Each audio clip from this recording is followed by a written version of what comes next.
just wait and watch it sort of unfold before us. And keep in mind, these three men have been now in the air. All right, we're filming it. With medical checks into Anchorage, Alaska. They've been on the go now for well better than 18 hours. And we can only imagine what they have gone through over the past couple of years while they have been detained and sentenced to sometimes more than a decade in prison in North Korea on what have widely been described as fucked up charges of hostile acts against the North Korean regime. One of these men was detained as he was trying to leave North Korea more than a year ago, and now they are back on American soil, waiting for the president to come greet them. I'm looking at, and if I'm looking a little bit off camera, you see the terminal here, which is the VIP terminal. Don't see anybody walking out. A couple of Secret Service agents are gathered by the door. It's about perfect. And the vice president This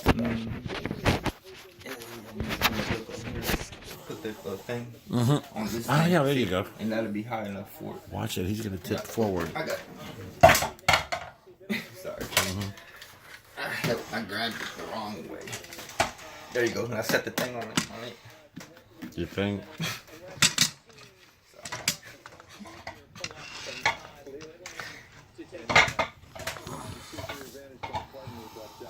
And we'll put the volume up a little so you can hear it. Okay. Do it right now. He's knocking a second time now. That bus may have blocked your view for a second. Literally trying to say, Leland, that, hey, we're here, we're ready for you.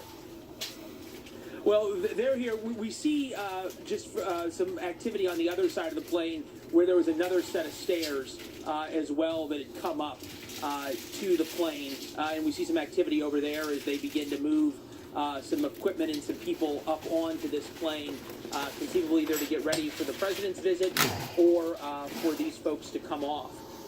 And as you point out, it's unusual. It's unusual to have to knock twice at Andrews Air Force Base. Typically, they open the door on the first time, and now he's come back down the stairs. So Well, yeah, and I don't mean to make too much light of it, but while you were reporting, Leland, we saw a third set of knocks, I believe, and then the Air Force official essentially shrugged his shoulders and has now walked down the stairs and said, maybe they're not ready, Yeah. maybe they're waiting. So let's reset. When people have been hostage in North Korea for well more than a year, they have their prerogative to wait for a little while. Yeah. And you can imagine, there's two components to this. We heard from the Secretary of State that these men are supposed to be in fairly good health, and we know from the pool that traveled with Okay, them. Leland, pardon me. We can see that. Leland, pardon me 1 second. The President of the United States is now walking out. I think we have a live picture. There it is. You see Melania Trump, the First Lady, the Vice President, Karen Pence, as well as Mike Pompeo. Can you see him from where you are? We can. We can see him having just emerged out of the VIP terminal as they're That's his chatting. wife too, Yeah, right? Is there, Yeah, these true. folks do Natural. well always smiling, and there are broad smiles on everyone's face here. Pretty as sure they're she ain't walking too out. happy about that. There are now some shouted questions here from the White House pool, which And she the probably president I don't knows think it, is too. going to walk I over. mean, not like that. No, and no, talk no, to us. We're going no, to that take a was- second to see if he she does. was He's not. completely He's out of walking orbit up for here any to the of that. plane. Yeah. The door on the plane is now open. And we just saw a couple of folks walk out. Ain't gonna leave them, It doesn't appear See, as this is either in, any of these are Joint Base Andrews these are Air Force security Base folks who there just in walked out, and Washington. now we await the president, the Somewhere first lady, up there. the vice president, his Oh, wife, and then behind them the Seattle, secretary maybe. of state. Seattle. And you're watching as we are to see if they go up the stairs and say hello. They are. So we've got the president, the first lady heading up the stairs to go say hello to the men on the plane.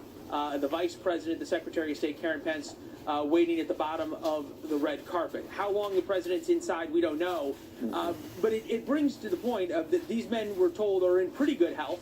They were able to walk up the stairs, but there's also the psychological toll. You know, they were And there is Asian, the so they overwhelming didn't treat them emotions too that bad, happen you for know. people who've been in Right, baby? captivity for well more If than they're a year. okay. And now, as we just saw, the president of the United States walking back to them to Anything welcome other them that- back. other So you can than- imagine but, you know. the emotions that are going through the minds of the men who are on that plane and the emotions of their families who are watching this moment wherever they are. Guarantee you, I'll And be asked thankfully, by someone 20 opened that people. door so that an international incident did not happen where the President of the United States tried to knock, They're not and they didn't seeing open. They this. opened it up They'll for show him. He's on most of it aboard the tomorrow. plane. Ahmed Henry, We were here live when in it Washington. Yep. In case you're just joining us, we are watching Yeah, that's history what you're before talking our eyes. So The they're not President of the gonna United call States the has just news boarded people that and Air get a Force copy, jet right, Dave? at Joint Base Andrews in Maryland, just a few miles from the White House.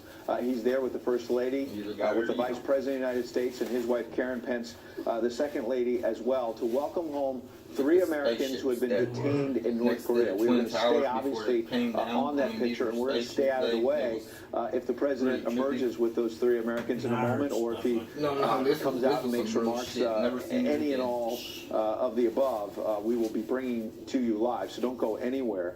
In the meantime, you've been hearing the excellent reporting of our own Leland Vittert. We're going to stick with him as well, but Jim Carafano from the Heritage Foundation joins us as well, and we welcome you, and I wonder if you could tell our viewers how you make sense of this remarkable development tonight. Yeah, well, first of all, breaking news, there's no doorbell on a 737. So, you know, and I've flown out of that terminal before. It's so historic. If you think of the people that have been through there, either coming or arriving, it is Presidents and kings and the events that have happened on that tarmac. It's pretty remarkable. You know, I That's think where the Pope came in when he visited the United States a couple yeah, years ago. it is maybe one of the most, from an international perspective, kind of ground zero for America touching the rest of the world. So it's a pretty profound moment, and this will be at the top of the list. So, right? but make sense, though, of what this means in the sweep of history. I know it's early, but this is not happening in a vacuum. This is happening a day or two after the President of the United States pulled the U.S. out of the Iran nuclear deal. This is happening a couple of weeks before he welcomes the President of South Korea to the White House, I believe May 22nd, in order to set the table for what we think is an early June summit between the President of the United States and the dictator in North Korea. Right. So first of all, okay, let's not do an end zone dance, right? And let's not dust off the shelf there to put the Nobel Prize, right? But what this does prove, and it's very remarkable, and what a lot of us actually said from day one, the notion that somehow that the North Korea situation was on an inevitable path to crisis, right? And this was going to war, and everything we were doing is wrong. We heard that over and over again, like the little kid yelling in our ears, and we heard that for months, and that was nonsense. And wait, are you saying there are critics out there who said that President Trump didn't know what he was doing? Look, there are critics out there who find problems with this. I mean, it just poses on the irrational. And there's another network, and I don't want to, let's not mention them. So their initials are MSNBC.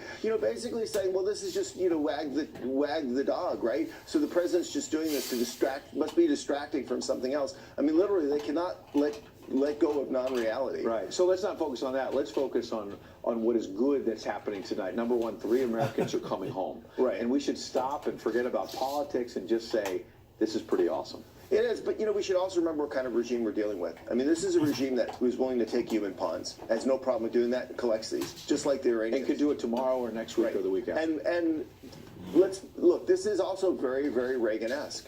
At the end of the day, the Iranians gave back the hostages because they thought in Ronald Reagan they had somebody they could not play with, right? And this was not a bargaining chip worth keeping. So I mentioned the Iran nuclear deal a moment ago, and those critics that I was teasing a moment ago about last summer with the fire and fury remarks and the UN speech where the president talked about Little Rocket Man. We heard the critics say he's bringing us to the brink of nuclear war, and instead we see the North Korean dictator. Really, what it is, both you and I like to be working on something where we listen giving to up TV. 3 Americans with conditions, at least. I'm gonna go to don't hear about my any room conditions, any money, anything like I'm gonna that. come back Shaking in hands. here. And oh, by the way, the dictator is headed to the negotiating table with the president. I get your skepticism. There's no Nobel Peace Prize, at least not yet. But the critics who last summer were saying that we were on the brink of nuclear war, we're not. Well, first of all, one calumny we have to let go, right, is the argument, well, look, if he's going to do this to the Iranians, the North Koreans will never deal with him. Okay, that's just a laughable joke at this point, right? But here's what we're hearing from the North Koreans, because they actually do talk to people. One is they say, we don't know what Kim is going to do. This guy does not act like the last 2 guys in the sense that he doesn't consult with the formal foreign policy architecture, right? He does this on his own.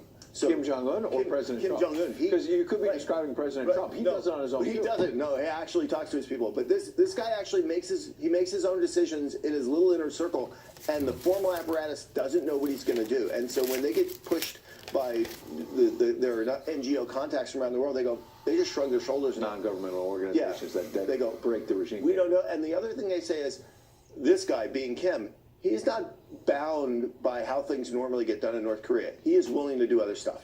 Let's just reset, because this is Ed Henry reporting live in Washington. You've been listening to Jim Carafano from the Heritage Foundation. You've also heard from Leland Vittert on the ground at Joint Base Andrews. We'll get to him in a moment. Our own Kristen Fisher is over at the White House. We're all live at 3 a.m. Eastern, and that's why we're resetting now as we cross that time frame, because the President of the United States is on that Air Force jet. And there you go. There's Melania Trump with the President coming off, and we're going to see whether the three Americans are following them. Yes, there they are. Let's let this moment breathe for a second and stay out of the way.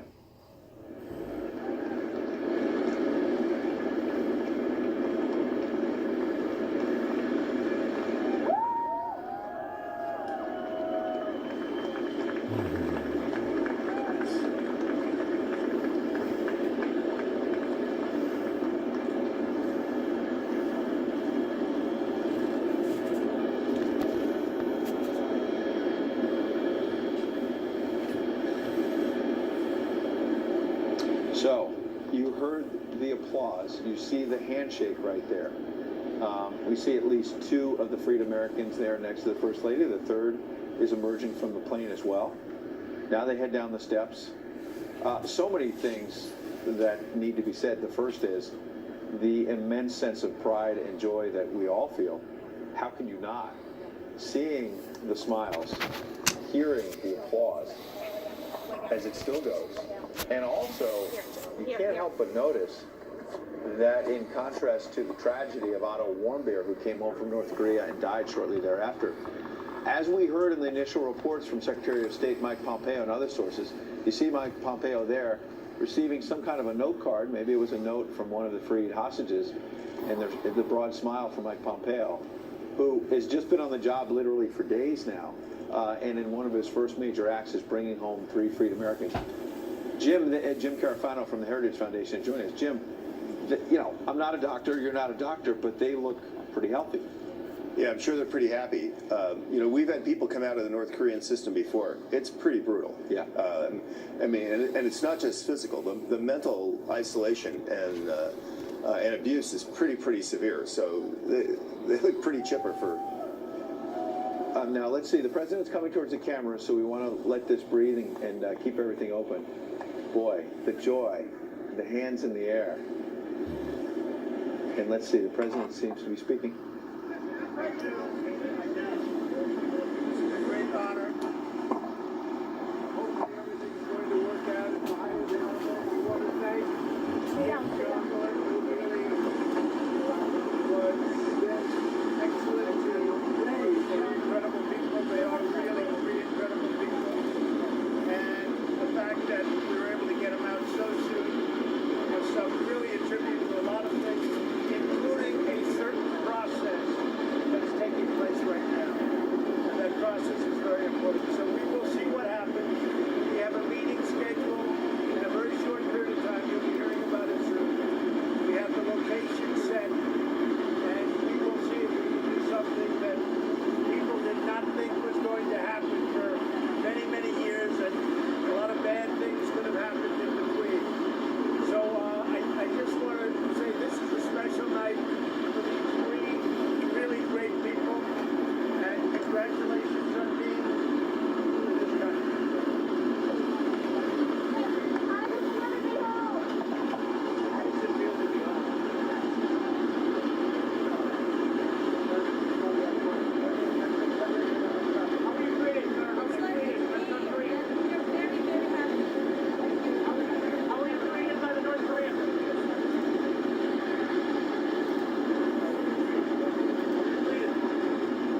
The audio is a little hard to hear, but we want to stick with it in case we hear something from the president. My proudest achievement will be, this is a part of it, but will be when we denuclearize that entire peninsula. This is what people have been waiting for a long time.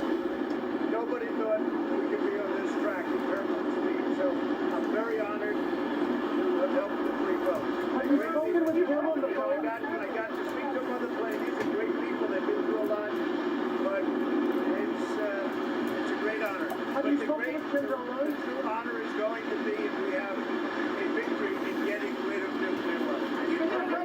Tonight change how you approach your meeting with Kim Jong-un. No, not at all. We very much appreciate that he allowed them to go before the meeting. It was sort of understood that we'd be able to get these three terrific people during the meeting and bring them home after the meeting. And it was nice letting them go before the meeting. I mean, frankly, we didn't think this was going to happen, and it did. So Would you like to say that I'd say we're a little bit ahead. It's a very important thing to all of us to be able to get these three great people out. And I must tell you, I want to pay my warmest respects to the parents of Otto Warmbier, who is a great young man who really suffered. And his parents have become friends of ours. They are spectacular people, and I just want to pay my respects. I actually called them the other day, and Mike called them also, Mike Pence. And they are really incredible people. Mr. President, have you had a chance to talk? I think our Secretary of State, despite the fact that the New York Times said he was missing, he was in North Korea, but I think our Secretary of State has done a fantastic job. Mr. President, Find him because he was in North Korea. Mr. President, have you had Whether or not I spoke to him. Singapore? What, Mr. President, what is Is your message? Singapore going to be the site of the meeting?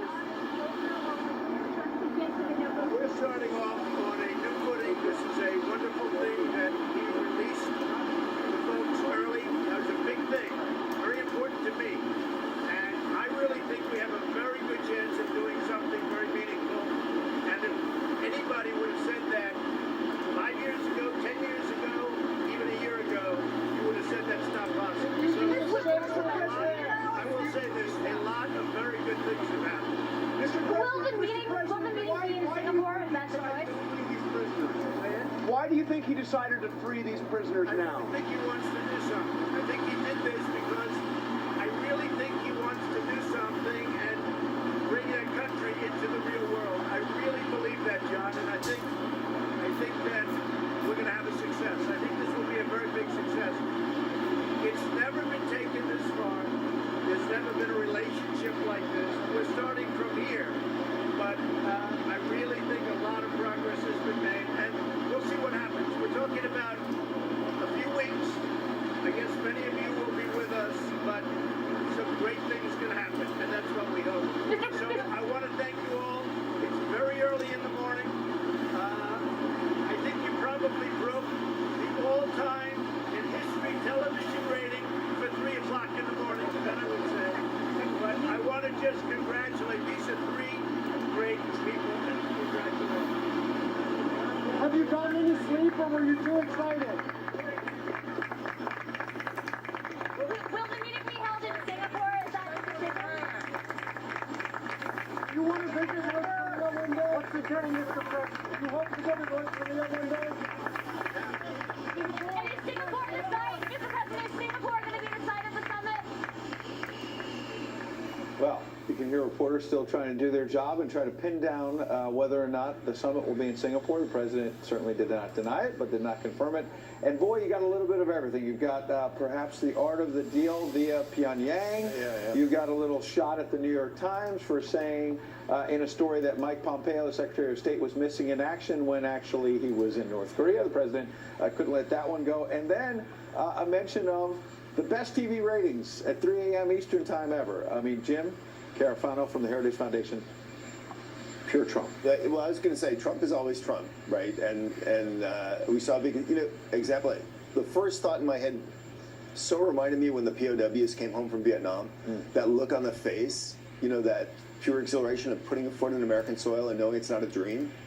It's kind of a powerful. It's hard not to catch. You feel that lump in your throat when you see the three Americans come down the steps, hands in the air. They were free. Some holding up peace signs with the President of the United States. I want to go to Leland Vitter because he was there. And Leland, you've covered a lot of stories, but to see that kind of history unfold before your eyes. Yeah, it was an oddly intimate moment, wasn't it, Ed, when you saw the president and those three Americans at the top of the stairs chatting for a moment. And it was special because you could see the emotion, you could see the joy that you two just talked about, and you didn't have to hear what they were saying. And as they walked down the stairs, and you could see the relief on their faces as they knew they were home. They had seen their president. These men, some of them had been arrested long before President Trump was even elected. And they now met the man who brought them home, whose Secretary of State worked tirelessly on this. And you heard the president talk about how important it was to him to get these three men home. And that's been a key part of the discussions about North Korea, of saying to them, we will not have this summit unless we can get our people home. And you saw the president note that he got them home earlier than he thought he would. So you know what's going on. As we watch this unfold, the president and the vice president and Mike Pompeo walked them over to this bus, the Walter Reed military bus that's going to take them to Walter Reed Hospital, the three Americans, for further health checks and a little bit of debriefing here. As we've discussed, they've been through an awful lot and obviously a very long journey home, not to mention their time in North Korea. So they will be checked out and debriefed. And in the background, you can hear the engines of Marine One starting to spin. The president, the first lady, will head back to the White House. The vice president and Mrs. Pence back to the Naval Observatory, and the Secretary of State, who, as you noted, Ed, has not slept really since he took this job and was sworn in. Certainly hasn't slept since Monday night when he left the United States for this clandestine trip to North Korea. Will hopefully get a little bit of rest. And you saw, as the president said, do you want to say anything? He kind of shook his head and said, I think he sort of demurred perhaps and let the president take the lead on this one. You can see the president now has loaded up onto Marine One. The bus with the three Americans is on its way out. President Trump said that this was the highest ratings ever at 3 a.m. Eastern. Probably the happiest you'll ever get a group to be up at 3 a.m. Eastern. As my father used to say to me, nothing good happens after midnight. This is something very good that happened after midnight. And you had the president, the vice president, the Secretary of State, the smiles on their face really told all you needed to know. And then you saw the smiles on those three Americans who are back home. You couldn't help but smile. Even the hardened White House press corps, you could see their faces soften as they walked down the stairs, Ed. Leland, I met your dad, and that might be one of the few times he was wrong. So, yes, this is something good happening, Mr. Vittert, after midnight or even after 3 a.m. And as I bring back Jim Carafano, we'll go back to you in a moment as Marine One leaves Leland. But Jim Carafano, talk about the moment in the grander sweep of history, and let's sort of maybe fact check is not the right way, but the skepticism we've also been trying to bring to our reporting tonight, and not just getting swept up in the moment. When the president said something effective, I wrote down here, that he believes that Kim Jong-un wants to bring his people into the quote-unquote real world. That's a big, bold statement. The hermit kingdom all of a sudden wants to come into the real world. Getting from A to B is going to take a lot of hard work beyond tonight. Yeah. His people, when they talk to outsiders, they say they think he wants to do a game changer. Kim wants to do a game changer. And it's very clear to kind of pull back on this and the kind of sweep of diplomacy. This isn't supposed to happen, right? You're never supposed to give somebody something for nothing, right? Kim essentially is giving something at the front of a process with no likelihood of reciprocity. Well, because pardon me, we were told in part that Secretary of State Mike Pompeo had a strong message of President Trump is not even going to sit down with you at this summit in June. unless you release these Americans. That it was a precondition. Yeah, but that was done in private, right? I mean, publicly, Kim has given something to the Americans. Absolutely. Right? But so is Trump.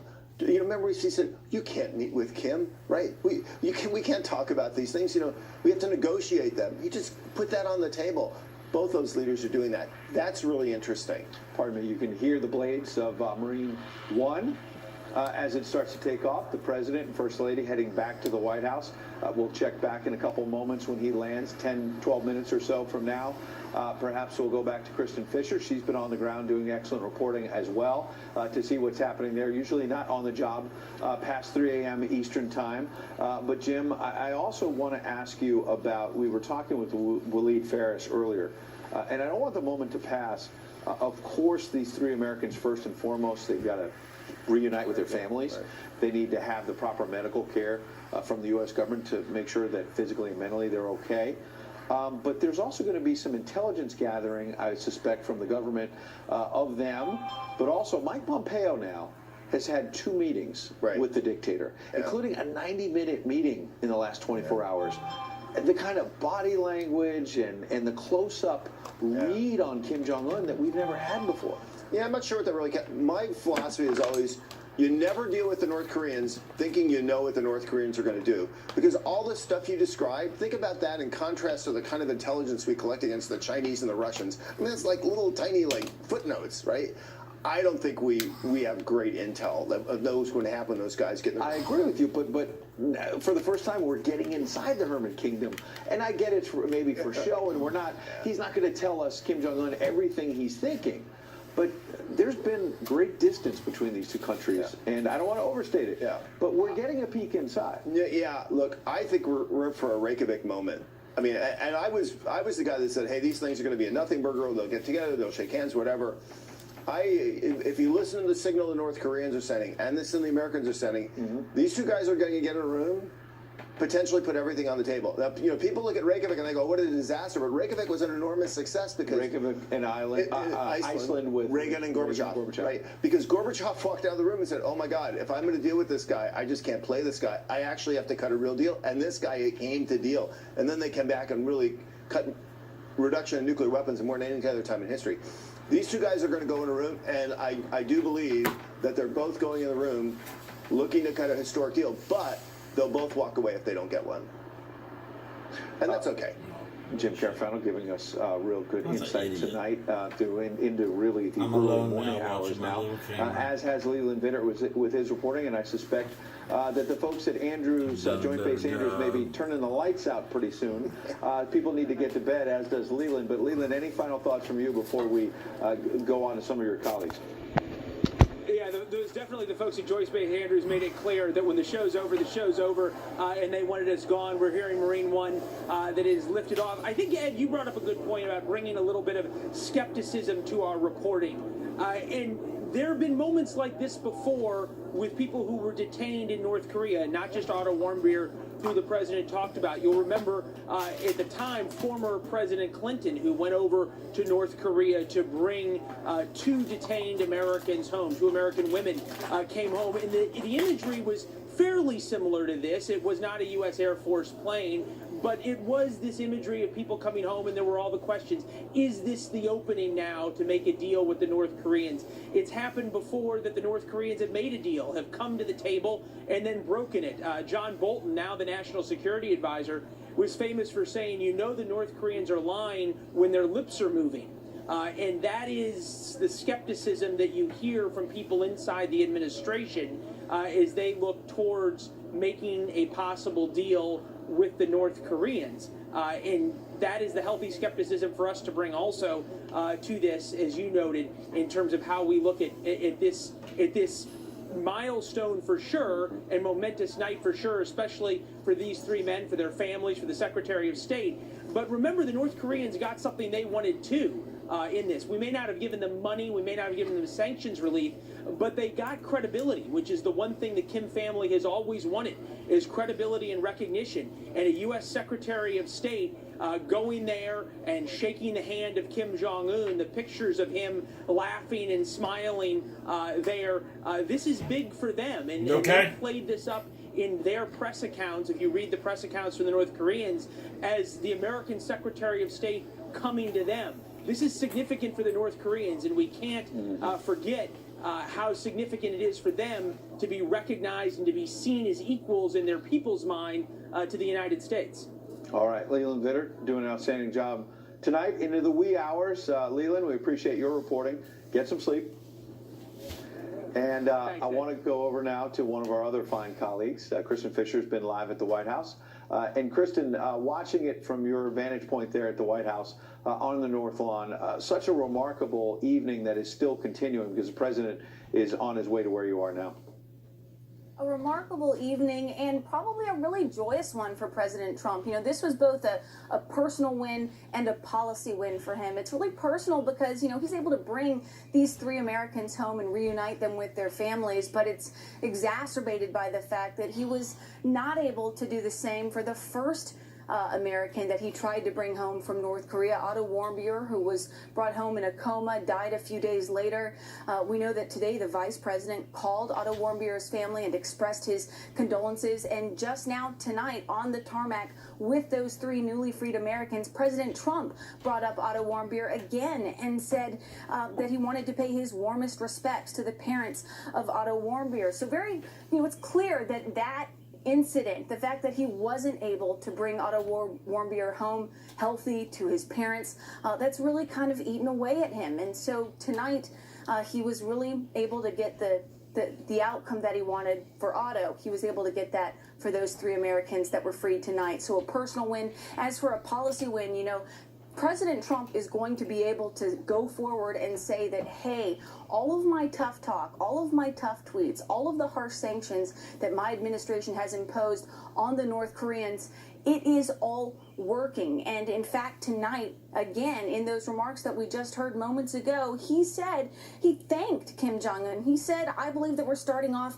on a new footing. He says, I think that Kim Jong-un did this because he wants to do something and bring his country into the real world. He believes that there is a good chance that Kim Jong-un will be able to do something meaningful when they sit down and meet in just a few weeks. We're told that that meeting is likely going to be taking place sometime in early June, likely Singapore, not the DMZ as initially reported or as initially was tossed around as a possibility. But tonight, what this shows is that at least some of what President Trump has been doing is really resonating with the North Korean dictator, and all of his allies are saying that this campaign of maximum pressure, Ed, is really working. But from my vantage point here at the White House tonight, you know, it's just remarkable that, you know, less than a year ago we were listening to all this talk about President Trump pushing the U.S. to the brink of a nuclear war with North Korea. I was reporting on all of